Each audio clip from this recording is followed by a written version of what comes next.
তো নমস্কার বন্ধুরা, আশা করি সবাই ভালো আছেন। তো বন্ধুরা, এখন যে ছবিটার বিষয়ে আমি কথা বলবো, তো সেই ছবিটার নাম হলো কানামাছি, যেখানে লিড চরিত্রে আমরা দেখেছিলাম অঙ্কুশ, শ্রাবন্তী, সোহিনী, অরিত্র, তারপর অজতাভ দত্ত, আবির চ্যাটার্জি সহ আর অনেকে ছিল ছবির মধ্যে।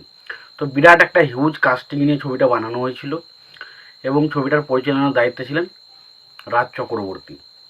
এবং রাজ চক্রবর্তী সেই সময় যে ছবি করতেন সেই ছবি একদম পুরো পিকে, মানে একটা আলাদাই লেভেলে খেলা দেখাতো। তার প্রথম শুরু হয় কামব্যাক চিরদিনই তুমি যে আমার দিয়ে, তারপর সে প্রেম আমার করে, চ্যালেঞ্জ করে, যাই করে সেই ছবিগুলো কিন্তু বক্স অফিসে দারুণভাবে সফল হতো। তো সম্ভবত এটা হচ্ছে রাজ চক্রবর্তীর সাথে প্রথম ছবি অঙ্কুশের, এবং এই ছবিটাতে অঙ্কুশকে কিন্তু দারুণভাবে রাজ চক্রবর্তী ব্যবহার করেছিল। এই ছবিটা যদি গল্পটা ছোট্ট করে বলি, গল্পটার বিষয়বস্তুটা হচ্ছে এরকম যে আর কি মিডিয়া যারা নিউজ দেয় তাদেরকে নিউজ আনার জন্য বা গোপন নিউজ করার জন্য কি কি সতর্কতা অবলম্বন করতে হবে বা তাদের জীবনটা কিভাবে চলে সেই জিনিসটা দারুণভাবে দেখানো হয়েছে।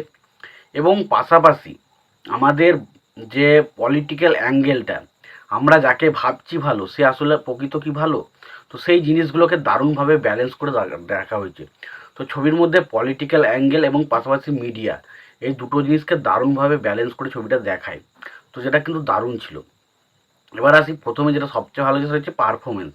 দেখুন এখানে অঙ্কুশ একটা মানে সাংবাদিকের ক্যারেক্টার প্লে করে, তবে সেই ক্যারেক্টারটা অঙ্কুশ অসাধারণভাবে প্লে করে। অঙ্কুশকে সম্ভবত তার প্রিভিয়াস কয়েকটা ছবি যদি আমরা সেই মুহূর্তে তুলে দেখতাম, ধরুন সেই সময় খিলাড়ি করেছিল, ইডিয়েট করেছিল, বা ধরুন কেল্লাফতের মতো ছবি করেছিল, তো সেই সময় অঙ্কুশ অ্যাজ এ একটা ড্যান্স করতে পারে ভালো, কমেডি করতে পারে ভালো, সেরকম একজন, কিন্তু কখনো একজন ভালো অভিনেতা হিসাবে কিন্তু আমরা কখনো অঙ্কুশকে পাইনি।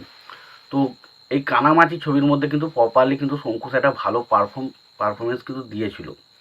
দ্বিতীয় আমি যার কথা বলে সেটা হচ্ছে আবির চ্যাটার্জি। আবির চ্যাটার্জি এই ছবিতে টেরিফিক পারফরমেন্স দিয়েছিল। এই ছবিতে মেন অ্যান্টাগনিস্টের ক্যারেক্টারটা সেই প্লে করেছিল, কিন্তু আপনি যখন আবিরের ক্যারেক্টারটা দেখবেন না, শেষ পর্যন্ত আপনি শকড হয়ে যাবেন যে আবির এই কাজটা করতে পারে। তো সত্যি কথা ছবির মধ্যে টুইস্ট অ্যান্ড টার্ন প্রচুর রয়েছে ছবির মধ্যে। পাশাপাশি অঙ্কুশের সাথে শ্রাবন্তীর কেমিস্ট্রি দারুণভাবে ছবিতে ফুটে ওঠে। ছবিতে কিছু কমেডি পোর্শন রয়েছে, সেগুলো বেশ ভালো। ছবিতে যে পলিটিক্যাল অ্যাঙ্গেল বা পলিটিক্যাল ডায়লগগুলো রয়েছে সেগুলো বেশ ইন্টারেস্টিং, বেশ ভালো লাগে।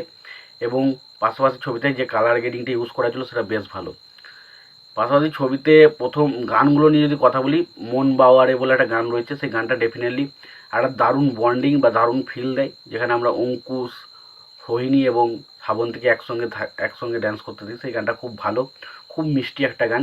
পাশাপাশি দিল দরদিয়া একটা ড্যান্স সং আমরা দেখতে পাই, এবং পাশাপাশি বেপরোয়া মনে বলে একটা গান রয়েছে, যে গানটাও খুব ভালো। তো গানগুলো ডেফিনেটলি খুব ভালো ছিল ছবির মধ্যে। এবং কানামাছি কানামাছি বলে একটা টাইটেল ট্র্যাক ছিল, সেটাও কিন্তু বেশ ভালো।